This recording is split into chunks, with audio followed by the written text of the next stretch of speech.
Pois é, você inaugurou mais uma tensão, né.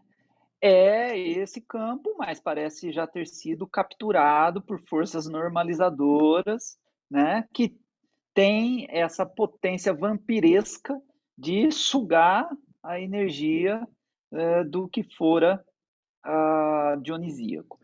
Veja, eu queria retomar uma metáfora que eu acho que nos ajuda a pensar essa questão, né. Outra muito recorrente quando eu me, remeto a Nietzsche, gosto muito dela, e ela eu acho especialmente ligada a essa questão que você trouxe, né. A primeira parábola do Assim Falou Zaratustra é a parábola das 3 metamorfoses, né. O que fala brevemente as 3 metamorfoses? Ora, a pessoa que se encontrava em estado de rebanho, o que é um estado de rebanho? Ela era um cordeiro entre outros. Tinha um pastor que a levava e ela seguia aquilo. Estou falando de 99% das pessoas, né? Ali dentro daquele rebanho, sendo guiado por um pastor, seja quem for esse pastor, né? Pode até não ser uma pessoa, é o outro, no sentido lacaniano, freudiano.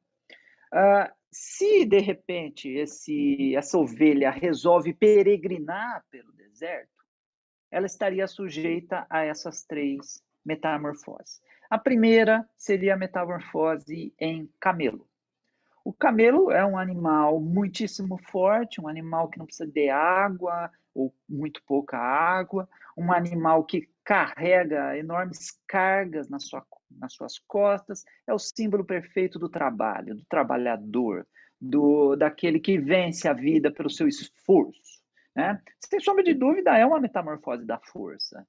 É algo que merece respeito e ganha a atenção de Nietzsche, né? O camelo como esse ser que traz a vida para si, né? Que carrega a vida em si. Mas o que poderia um outro espírito para tornar-se mais forte do que esse já tão poderoso camelo? E aí Zaratustra citaria o espírito do leão. O leão não precisa mais de tanto esforço cotidiano. O leão já sabe a hora de atacar, né? O leão sabe organizar a sua alimentação. O leão tem sim um dispositivo de força maior do que a sua presa, né? O leão adota território. O leão é o símbolo do poder. E o poder tem a sua importância, sim, né? Cada um que carregue para si o que representa poder dentro da sua estrutura de vida. Não necessariamente o poder é o opressor. Isso não está colocado, aliás, o, o exemplo com os animais é ótimo. Um leão não é opressor. O leão mata pela sua fome, não por crueldade, nunca, né? Ah, o leão, sim, parece ser uma metamorfose seguinte à do camelo. Mas aí o Zaratustra terminaria dizendo que última metamorfose seria mais poderosa que o espírito do camelo, do que o espírito do leão. É a metamorfose em criança. O último espírito é o espírito da criança. O que faz a criança? A criança esquece, a criança brinca, a criança improvisa. Aí eu volto na sua questão, né? Mas aqui tomemos o cuidado que você me exige. A criança não é um adulto brincando de criança, o que seria simplesmente um bobo, como a gente vê aí aos montes, inclusive em classes de improvisação. Alguém tentando representar, né, um espírito que não é o dele.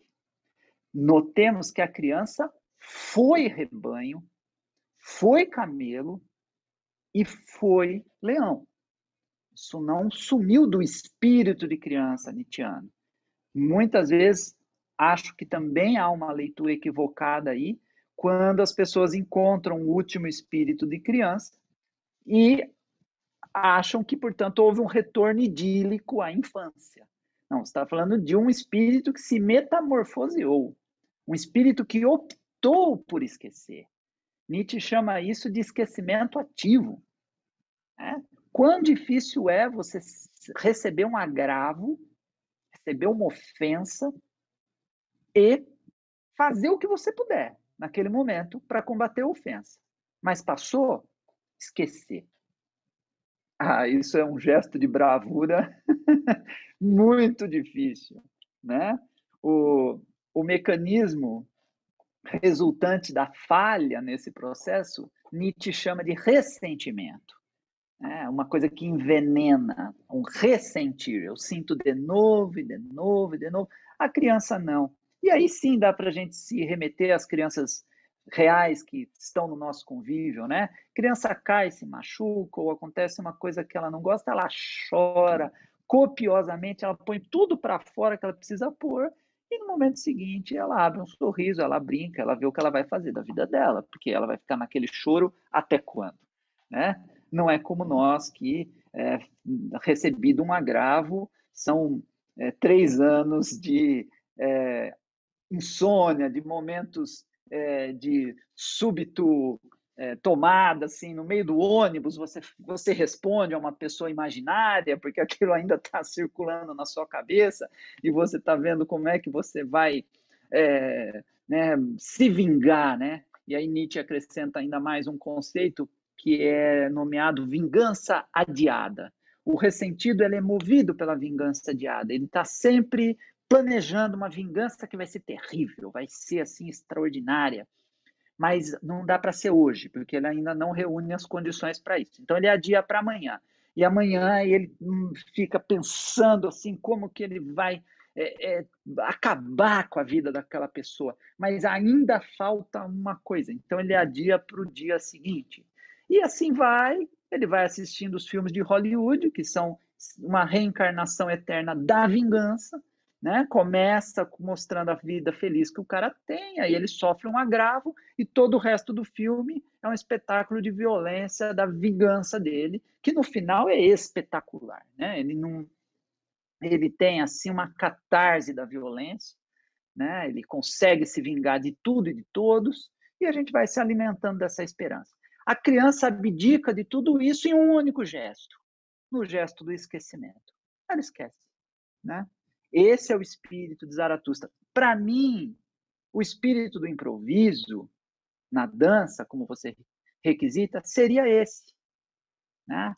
Ele esquece, ele só é improviso se ele se anula, se ele se abre para o desconhecido, se ele recruta o tempo todo experiências que foram positivas em outros laboratórios de improviso, aquilo é tudo menos improviso, né? Não tem como ser improviso. É do conceito de improviso ele se autoanular, né? Eu apresento e ele se esgota exatamente naquele momento. Eu preciso de um outro recurso.